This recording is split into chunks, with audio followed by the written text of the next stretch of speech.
Hi guys. I know you've probably heard about this by now, about the Pope, about him stepping down and all. This is an interesting video I found. If you all would like to view this, I'll just leave the links to everything.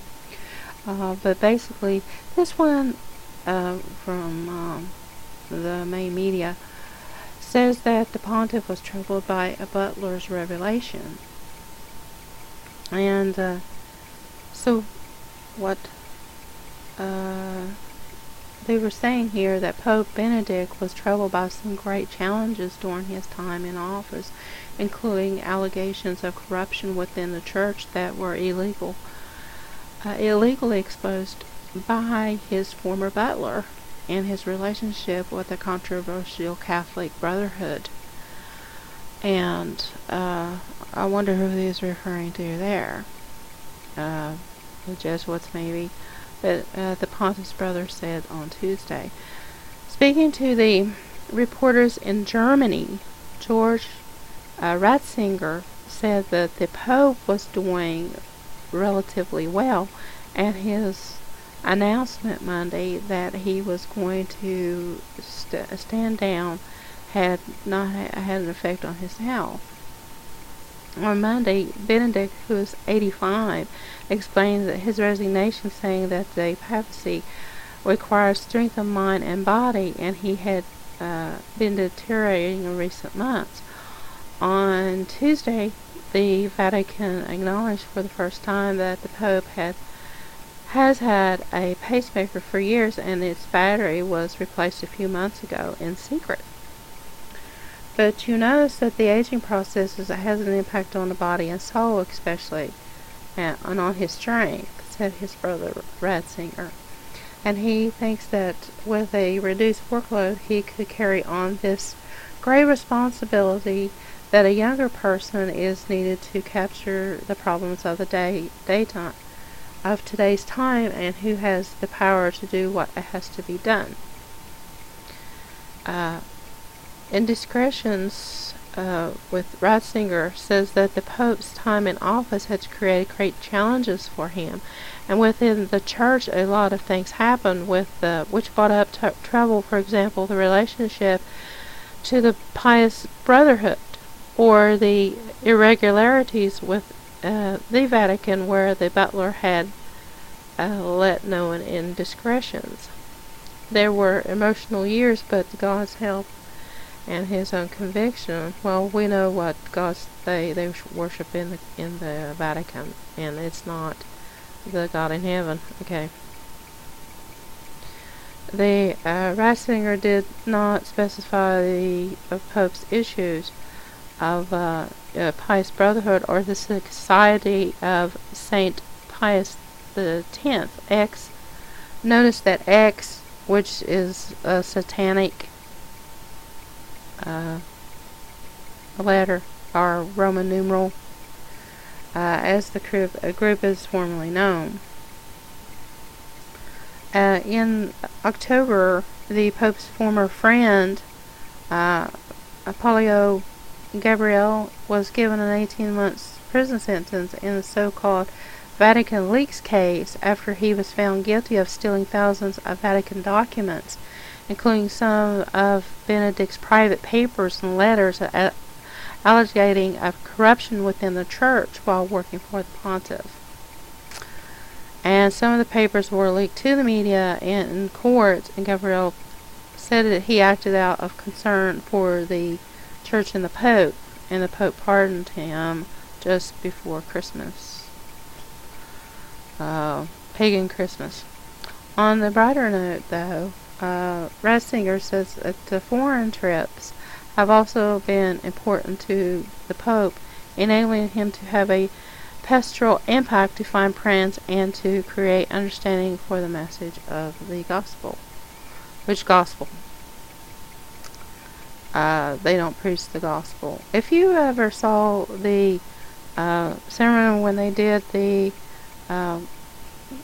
last Easter service, that was not the gospel. That was satanic. If I can find that link, I'll attach the link to that and you all can see it for yourself, because what they were saying in Latin, they were worshiping Lucifer. I'm sorry, guys. Um, but there's a lot of deception in the Vatican. I just want to say in short that there's a lot of deception, and why this Pope is stepping down. Um, if you listen to this video, they mentioned something about that he is going to do work in the church, but it's like going to be like in the background, sort of. So you have to listen in on what they have to say. So it's not over yet. There's something definitely going to go on, and while this scandal stuff is going on, I do believe that he may have something planned, or God knows how all this is going to be played out, because it is mentioned in Revelation. If you haven't read all of Revelation, do that, and you can understand what all is going to take place in regards to this last pope. There's talking about they haven't had somebody yet up for the papacy, but we'll just see how this plays out.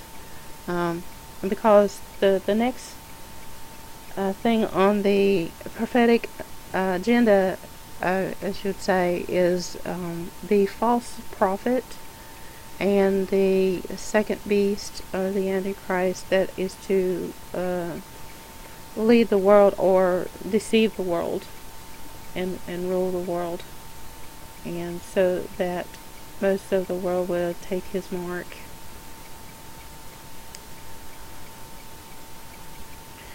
And to mention about the taking the mark, do not take the mark. You don't have to do anything. There's a higher power that cares about your soul very much, and he came and died for you on the cross, and that's the real Jesus Christ, the Jesus Christ of Nazareth. And so you don't have to be trapped into having to follow these evil dictators. And speaking of the evil dictators, I need to talk about something I found about Obama also. And very strangely enough, how so many people are following Obama. But anyway, back to this. Cardinals are pretty shrewd, and subtle, secretive process to choosing the new pope is set to move quickly. So I really don't have time to read everything here. So it just tells about the process, how they elected a pope, and how actually they had elected Ratzinger to the papacy back in 2005 after the death of John Paul.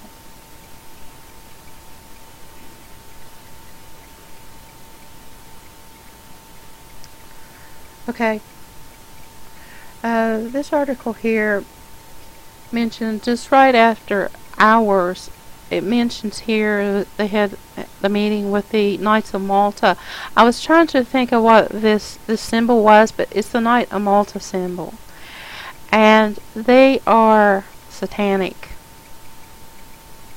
As a matter of fact, everything in the Vatican is satanic. So if I get in trouble in saying that, it is the truth, guys. And look at here. It's so you can see the symbology all over the place in here. A satanic symbology, that is. But it says that after he gave this, hours after he gave his resignation speech, it said lightning had struck the Vatican. Now a lot of people wonder, was this is a message from God? Well, could it be something to a little bit of eye candy, as into the what do they call them? The Blue Beam Project, to make that look like it was, something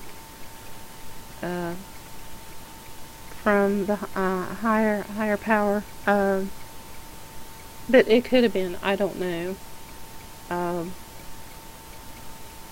because well, we just never know if it was from God himself, or is it some type of trickery um, to keep us mesmerized or whatever. But anyway, Ratzinger was the Pope next to Pope Gregory XII, who had it resigned, and he stepped down in the year 1415. And it says here that his resignation ended the Western Schism, a split within the Catholic Church from 1378 to 1417, which saw two rival popes claiming to be in office. One based in France and the other one in Rome. And if you remember from history back, there's got a lot of history in this also. So, like I said, I am running out of time, and I was wanting to mention this about Obama. And, okay, this is titled Obama to Revive Populist Message in Tuesday's Speech. And so that word populist, it looked familiar to me because it was a word that really wasn't used since the time of Nazi Germany, I do believe. But anyway, it says the White House and outside supporters of President Obama are launching simultaneous social media, public outreach, and fundraising campaigns tied to Tuesday's State of the Union address. And this was dated February the 11th. And sometimes I wonder who these people really are that are just blinded by what he is going to do to the American people. I mean, drones. I mean, it's evident that he wants to do away with the American people, and plus other things. And I'm really running close to time, so I'm just going to leave links, and hopefully that you guys will read all these, because he does have an agenda, and that one agenda is, I'll get here, this guy really scares me. He's part of the Bilderberger. He was attending some of the Bilderberger meetings, but he mentioned that what Obama wanted to do was to campaign in the country against the Republican position. See, he's wanting to get rid of the Republican Party so he can be the dominant person in Washington right now. So if he wins this sequester, his agenda is done. Okay. And so his campaign is to protect the rich, protect tax loopholes that the rich have, and big corporations, and to be willing to cut Medicare, food stamps, and such, so the poor won't get anything, you see. So it's really sick what he's going to do, and I can't believe people are just, going nuts over this guy. I don't get it. And then his wife, Michelle Obama, is sitting with a slain girl's parents. And, well, to get into the story, this girl was killed by a gang in Obama's home, Chicago home, near a park near his home. And her name is Hadaya, and which I'm running out of time though. I guess maybe I could finish it in an addendum, and yeah, I am at the end. So maybe I can finish this up in the next video, and I can talk a little bit more about it instead of hurrying over it. So talk to you in the next video. Y'all take care. Bye.